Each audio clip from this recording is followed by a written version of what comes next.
असतात. करणार का तुम्ही ती प्रसिद्ध? 100% करणार. का करणार नाही? आतापर्यंत आम्ही हजारो नावं, दुबार नावं समोर आणली. खरं म्हणजे हा प्रश्न त्यांनी, हे जे आहेत हा प्रश्न त्यांनी बेलापूरच्या आमदार मंदा म्हात्रे यांना विचारायला पाहिजे.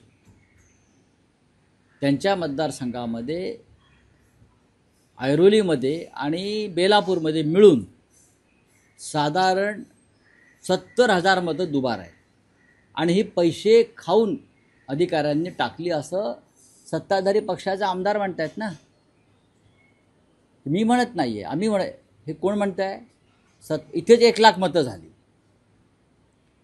नाशिकमध्ये 3,53,000 मतं आम्ही बाहेर काढली. नाशिकमध्ये डुप्लिकेट, बोगस, स्थलांतरित जे तिथे मतदार नाही आहेत नाशिकमध्ये, हे काय सत्ताधाऱ्यांना काय अक्कल आहे का? बकवास लोक.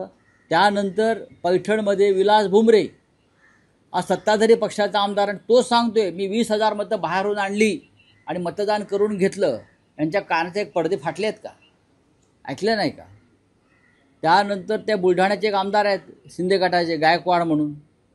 बुलढाण्यामध्ये 1,00,000 बोगस आणि डुप्लिकेट मतं आहेत. हे कोण सांगताय? संजय गायकवाड. ही लोकसभा निवडणुकीमध्ये ह्या मतदारांनी मतदान केल्यामुळेच ते कोणते शिंदे गटाचे खासदार प्रताप जाधव जिंकून आले. हे कोण सांगताय? संजय गायकवाड सांगताय. ते आम्ही सांगतोय का? मग हा जो प्रश्न आहे हा तुम्ही तुमच्या आमदारांना विचारा. आम्ही तर देऊच तुम्हाला.